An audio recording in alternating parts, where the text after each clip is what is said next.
Hi, good morning. ഇന്നെനിക്ക് ഒത്തിരി സന്തോഷമുള്ളൊരു ദിവസമാണ് കേട്ടോ.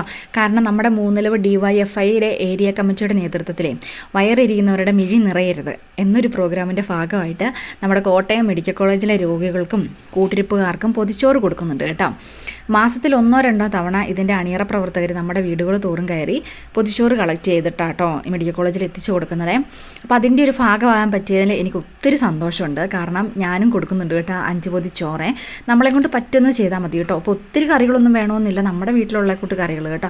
പക്ഷേ എനിക്കൊരു വിഷമം എന്ന് പറഞ്ഞാലുണ്ടല്ലോ, എനിക്ക് ഒത്തിരി കറികളൊക്കെ കൊടുക്കണം എന്നാട്ടോ ആഗ്രഹം. കാരണം വേറൊന്നുമല്ല, ഇങ്ങനെ ആശുപത്രിയിലൊക്കെ നിൽക്കുമ്പോൾ നമുക്കറിയാമല്ലോ നമ്മുടെ കയ്യിൽ പൈസകളുടെയൊക്കെ പരിമിതികൾ കാണും. നല്ലൊരു കറിയൊക്കെ കൂട്ടി ചോറിനാനൊക്കെ ആഗ്രഹങ്ങളൊക്കെ കാണിയല്ലേ, അതൊക്കെയാട്ടോ പ്രശ്നം. എൻ്റെ അച്ഛനാണേലും ഇടുക്കി മെഡിക്കൽ കോളേജിൽ ആശുപത്രി കിടന്നപ്പോൾ രാവിലെയും ഉച്ചയ്ക്കും വൈകുന്നേരവും ഒക്കെ ഇങ്ങനെ ഓരോ സംഘടനകളാട്ടോ അവിടെ സ്പോൺസർ ചെയ്തുകൊണ്ടിരുന്ന ഫുഡ്.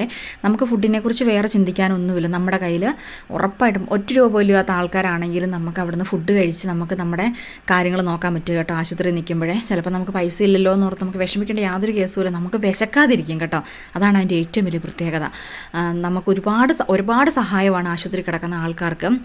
അതിൻ്റെ ഒരു ഭാഗമാകാൻ പറ്റിയതിൽ എനിക്ക് ഭയങ്കര സന്തോഷവും അഭിമാനവും ഒക്കെ തോന്നുന്നുണ്ട് കേട്ടോ. ഇപ്പോൾ ഞാൻ വീഡിയോ എടുക്കുന്ന എല്ലാവർക്കും വലിയ ഇഷ്ടക്കേടൊക്കെ തോന്നുമായിരിക്കും കേട്ടോ. ഞാൻ അവൾ കൊടുക്കുന്നത് എല്ലാവരും കാണിക്കാൻ വേണ്ടിയായിരിക്കും ഇങ്ങനെയൊക്കെ കാണിക്കുന്നതെന്ന്.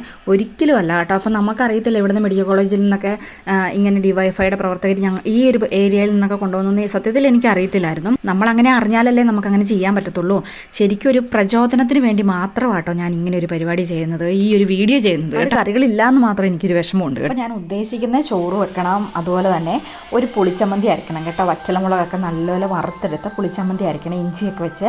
അതുപോലെ തന്നെ അച്ചിങ്ങാപ്പയറുണ്ട് കേട്ടോ, നമ്മുടെ സാധാരണ നീളം പയറേ, അതൊന്ന് നമുക്ക് തോരനും വെക്കണം. പിന്നെ നമുക്ക് ഉണക്കമീൻ വറുത്തതും കേട്ടോ. ഇത്രയാട്ടോ ഞാൻ ഉദ്ദേശിക്കുന്നത്, ഒരുപാടൊന്നുമില്ല. പിന്നെ നമുക്കറിയാമായിരിക്കും ആശുപത്രിയിലെ ആൾക്കാരൊക്കെ എന്നൊക്കെ പറഞ്ഞാൽ ഹോട്ടലിലെ ഫുഡൊക്കെ കഴിച്ച് അത്യാവശ്യം അടുത്ത ആൾക്കാരായിരിക്കും. അപ്പോൾ ഇച്ചിരി വറ്റൽമുളകൊക്കെ വറുത്ത് ഇച്ചിരി പുളിയൊക്കെ വെച്ച് ഇഞ്ചിയും കൊച്ചുള്ളിയൊക്കെ വെച്ച് ഒരു ചമ്മന്തി അരയ്ക്കാനാട്ടോ. അതും കല്ലിൽ ഞാൻ അരയ്ക്കുന്നുള്ളൂ കേട്ടോ. മിക്സിക്കകത്ത് അരച്ചാൽ അത്രയും ടേസ്റ്റൊന്നും വരികയില്ല കേട്ടോ. അപ്പോൾ അത് നമ്മുടെ അച്ചിങ്ങാപ്പയർ നല്ല അടിപൊളിയായിട്ട് ഞാനങ്ങ് തോരനങ്ങ് വെച്ചിട്ടുണ്ട് കേട്ടോ. എന്നിട്ട് ഞാനങ്ങ് മാറ്റി വെച്ചേ. ഇനി നമുക്ക് പോയി ചെയ്യേണ്ട കാര്യം എന്ന് പറഞ്ഞാൽ അരകല്ലിൽ പോയി ചമ്മന്തി അരയ്ക്കണം കേട്ടോ. അങ്ങനെ ഞാൻ ചമ്മന്തി അരച്ച് ഉരുട്ടി എടുത്തുകൊണ്ട് വന്നിട്ടുണ്ട് കേട്ടോ. ഇനി 2 ഉണക്കമീനും കൂടെ എടുത്ത് വറക്കണം കേട്ടോ. കാരണം ഇതൊരു കോമ്പിനേഷനാണ് കേട്ടോ. പയർ തോരന്, പുളിച്ചമ്മന്തി, അതുപോലെ തന്നെ ഉണക്കമീൻ വറുത്തത്. അങ്ങനെ ഞാൻ കുറച്ച് വാഴയില എന്നല്ല, ഒരു വാഴയില ഇട്ടെടുത്തിട്ടുള്ളൂ. കാരണം ഈ ചൂടൻ ചോറിനകത്തേക്ക് ചമ്മന്തിയും മീനും എല്ലാം കൂടെ മിക്സ് ആയി കഴിയുമ്പോൾ ഒരു ടേസ്റ്റും കാണിയല്ലോ അല്ലേ. അപ്പോൾ ഞാൻ ഓർത്തു ഈ മീനും ഈ ചമ്മന്തിയും ഈ വാഴയിലക്കകത്ത് വാട്ടിയിട്ട് നമുക്ക് അതിനകത്തേക്ക് ഒന്ന് സെറ്റ് ചെയ്യുവാണെങ്കിൽ അതല്ലേ ഏറ്റവും നല്ലത്. അന്നേരം പിന്നെ ചോറും ഇതൊക്കെ ആയിട്ട് ഒരുമിച്ച് പോവുകയോ ഇല്ല. നമുക്ക് കഴിക്കാനെടുക്കുമ്പം നല്ല വാഴയിലയുടെ ചൊവയൊക്കെ ആയിട്ട് ചമ്മന്തിയൊക്കെ എടുത്ത് നമുക്ക് കഴിക്കാം കേട്ടോ. അപ്പം ഞാൻ കൊടുക്കാൻ നേറ്റിയേക്കുന്ന 5 പൊതിയാണ് കേട്ടോ.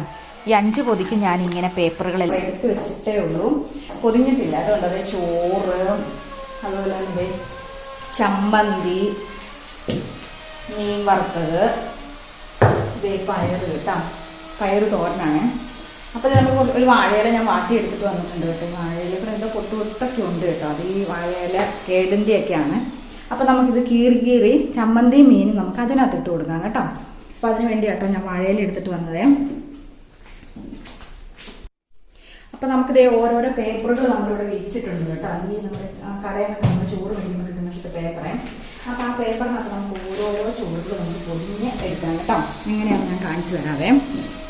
അപ്പോൾ നമുക്ക് ആദ്യം കുറച്ച് ചോറ് അതിനകത്തേക്ക് കോരിയിടാവേ. ഞാനിതിനകത്ത് വാഴയില കൊണ്ടുവന്നേക്കുന്നത് ചമ്മന്തിയും അതുപോലെ തന്നെ മീൻ വറുത്തും സെപ്പറേറ്റ് വെക്കാൻ വേണ്ടി കേട്ടോ. കാരണം ചൂട് ചോറല്ലേ. അപ്പം അതിൻ്റെ കൂട്ടത്തിൽ പോയി വേറെ ആകണ്ടെന്ന് ഓർത്തോണ്ടാണ് കേട്ടോ, ഒരുമിച്ച് പോകണ്ടെന്ന് ഓർത്തോണ്ടാണ്. കറിയൊക്കെ വളരെ കുറച്ചേ ഉള്ളൂ കേട്ടോ. അതുകൊണ്ട് എന്നെക്കൊണ്ട് പറ്റുന്ന പോലെ ഞാൻ ഉണ്ടാക്കിയിട്ടുള്ളൂ. കാരണം ഇന്നലെയാണ് അവർ പറഞ്ഞത്. അപ്പോൾ അതുകൊണ്ട് ഞാൻ കുറച്ച് കറിയൊക്കെ ഉണ്ടാക്കിയിട്ടുള്ളൂ. ആരൊന്നും വിചാരിച്ചൊക്കെ ഒന്ന് ചെയ്തേക്കരുത് കേട്ടോ. 5 പൊതിയാട്ടോ ഞാൻ പറഞ്ഞിട്ടുണ്ടായിരുന്നത്, അവർ പറഞ്ഞിട്ടുണ്ടായിരുന്നത്. പക്ഷെ 5 പൊതി എനിക്ക് 4 കവറേ പറ്റത്തില്ല. 4 കവറല്ല, ഈ പ്ലാസ്റ്റിക് സാധനമേ കിട്ടിയിട്ടുള്ളൂ. അപ്പോൾ നമുക്കത് ചോറ് കോരി ഇടാം കേട്ടോ ഇതിനകത്തേക്ക്. നല്ല കുത്തിരി ചോറ്, നല്ല ചൂടുണ്ട് കേട്ടോ ചോറിനെ. ഇത്ര മതിയായിരിക്കുമല്ലോ. ഞാൻ ആദ്യമായിട്ടാണ്, എനിക്ക് അറിഞ്ഞുകൂടാ. ഇത്ര മതിയായിരിക്കും എന്ന് വിശ്വസിക്കുന്നു. നമുക്ക് അതിൻ്റെ കൂടുതൽ പയറ് തോരൻ ഇട്ട് കൊടുക്കാം കേട്ടോ. അതേ പയറ് തോരൻ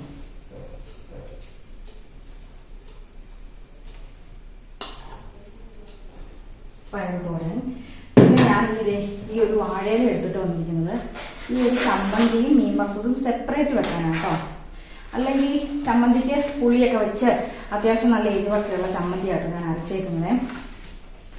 കാരണം നമ്മൾ ആശുപത്രിയിലൊക്കെ ആകുമ്പോൾ പറയും കടയിൽ നിന്നൊക്കെയുള്ള ഫുഡാകുമ്പോൾ ഒത്തിരി എരിവും പുളിയും അങ്ങനത്തെ ഒന്നും ഇല്ലാതെ എനിക്ക് അങ്ങനെ ഒരു അവസ്ഥ വന്നിട്ടുള്ളത് കൊണ്ടാട്ടോ ഞാൻ അങ്ങനെ പറഞ്ഞത്. അതെ ഇപ്പൊ ഞാൻ ഇങ്ങനെ ചമ്മന്തി ഇങ്ങനെ ഞാൻ കോരിയിട്ടുണ്ട് കേട്ടോ. ചമ്മന്തി ഞാനിങ്ങനെ കോരിയിട്ടുണ്ട്. അതുപോലെ തന്നെ മീൻ വറുത്തത് നമ്മളിങ്ങനെ സെപ്പറേറ്റ് ചെയ്ത് 2 മീൻ വറുത്ത് വെച്ചേക്കാം കേട്ടോ. ഇങ്ങനെ ഉണ്ട്. ഉണക്ക മീൻ വറുത്തതും കൂടെ കൂട്ടി നമുക്കിങ്ങനെ ഒന്ന് പൊടിഞ്ഞിട്ടൊന്ന് വെക്കാം. ഈ ചോറിൻ്റെ സൈഡിലേക്കൊന്ന് വെച്ചേക്കാം.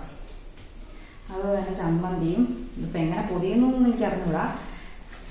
അങ്ങനെ ചോറുമായിട്ട് കലർന്നു പോകരുത്, അത്രേ ഉള്ളൂ കേട്ടോ. അത്രേ ഉദ്ദേശമുള്ളൂ. അപ്പോൾ ഇത് രണ്ടും നമുക്കിത് ഇങ്ങനെ വെച്ച് കൊടുക്കാം. എന്നിട്ട് എങ്ങനെ പൊതിയുന്നതെന്ന് പറഞ്ഞാൽ ഇച്ചിരി പഠിക്കേണ്ടിയിരിക്കുന്നല്ലേ. എനിക്ക് വലിയ കാര്യമായിട്ടൊന്നും അറിയത്തില്ല പൊതിയാൻ. ഇങ്ങനെ വല്ല പറഞ്ഞു തോന്നുന്നു. നിങ്ങളൊക്കെയാണ് പൊതിയുന്നത്.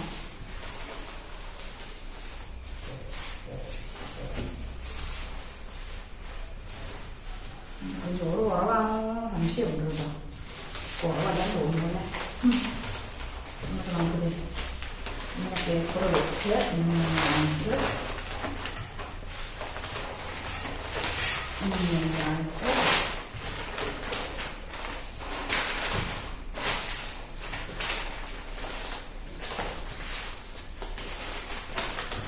വേഗമായിരിക്കും തോന്നുന്നു. എനിക്ക് അറിഞ്ഞൂടാ.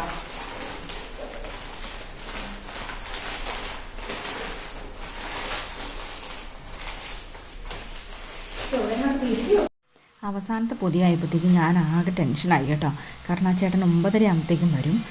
സമയം ഏകദേശം കടന്നു പോയി കേട്ടോ. കുറേ ആയി സമയമേ. അപ്പോൾ ഇനി ആരെങ്കിലും വന്നു കഴിയുമ്പോഴത്തേക്കും നമ്മൾ ആകെ ടെൻഷൻ അടിക്കും കേട്ടോ. ചേട്ടൻ പൊതി കളക്ട് ചെയ്യാൻ വരുമ്പോഴത്തേക്കും പിന്നെ ആരാണ്ട് പുറത്ത് വന്നിട്ടും ഉണ്ട് കേട്ടോ. അപ്പോൾ എൻ്റെ ഓർമ്മ ആ ചേട്ടനാണെന്ന് തന്നെയാണ് കേട്ടോ. അപ്പോൾ സമയം പോയല്ലോ. അപ്പോൾ പെട്ടെന്ന് ചെയ്യുക കേട്ടോ. നമ്മൾ ഈ ടെൻഷൻ അടിച്ച് ചെയ്യുമ്പോൾ ഉണ്ടല്ലോ നമുക്കൊന്നും ശരിയാവുകയല്ലോ കേട്ടോ. എല്ലാം തെറ്റി പോകും കേട്ടോ. ആദ്യമൊക്കെ നല്ല സെറ്റായിട്ട് പൊതിഞ്ഞങ്ങ് മാറ്റി വെച്ചു കേട്ടോ.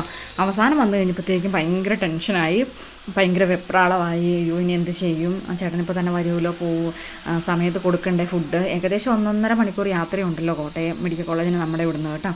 അപ്പോൾ അവർക്ക് ഫുഡ് കഴിക്കുന്ന സമയത്ത് കൊണ്ടു കൊടുക്കേണ്ടതല്ലേ. കാര്യം പറഞ്ഞാൽ രാവിലെ എല്ലാ പണിയൊക്കെ തീർത്തതാണ്. പിന്നെ പിള്ളേരെ സ്കൂളിലൊക്കെ വിടേണ്ട സമയമൊക്കെ ആയതുകൊണ്ട് ആ സമയം കഴിഞ്ഞിട്ടാട്ടോ ഞാനിങ്ങനെ പൊതിയാനായിട്ട് ഇരുന്നത്. അതാ എനിക്ക് ഇച്ചിരി താമസിച്ച് പോയത് കേട്ടോ. ഒന്നാമത് ഇപ്പം എനിക്ക് പൊതിയാൻ അറിഞ്ഞൂടാ. അതിൻ്റെ ഇടയ്ക്ക് നമ്മൾക്ക് ഈ ടെൻഷനും കൂടി ആയി കഴിഞ്ഞപ്പോഴത്തേക്കും പൊതിയുന്നത് എങ്ങനെയാണെന്നൊന്നും അറിയത്തില്ല കേട്ടോ. ഞാൻ ഏകദേശം ഒരു ചെറിയൊരു അഡ്ജസ്റ്റ്മെൻറ്റിലൊക്കെ വെച്ച് കേട്ടോ. എന്നിട്ട് ഞാൻ ആ ചേട്ടനോട് വിളിച്ച് പറഞ്ഞിട്ടുണ്ടായിരുന്നു ഒരു റബ്ബർ ബാൻഡോ അങ്ങനെ എന്തെങ്കിലും സംഭവം ഇട്ട് വേണം കളക്ട് ചെയ്തുകൊണ്ട് പോകാനായിട്ട്. അപ്പോൾ ആ ചേട്ടൻ വന്നു കേട്ടോ പുറത്തെ. അപ്പോൾ നമ്മുടെ ചേട്ടൻ ചോറ് കൊണ്ടുപോകാൻ വേണ്ടി വന്നിട്ടുണ്ട് കേട്ടോ, പൊതിച്ചോറെ. അപ്പോൾ ഞാൻ ചേട്ടനോട് ചോദിക്കാം കേട്ടോ. ഇതിനെക്കുറിച്ച് 2 വാക്കൊന്ന് സംസാരിക്കാവോ? ഇത് എല്ലാ 2 മാസം കൂടുമ്പോഴും 3 മേഖലാ കമ്മിറ്റിയുടെ വീട് നോട്ടീസ് അടിച്ച് വീടുകളിൽ കൂടെ നമ്മളെ നോട്ടീസ് കൊണ്ടുവന്ന ഓരോ വീട്ടിൽ നിന്നും അവരാൽ പറ്റുന്ന പൊതി കളക്ട് ചെയ്ത് നമ്മൾ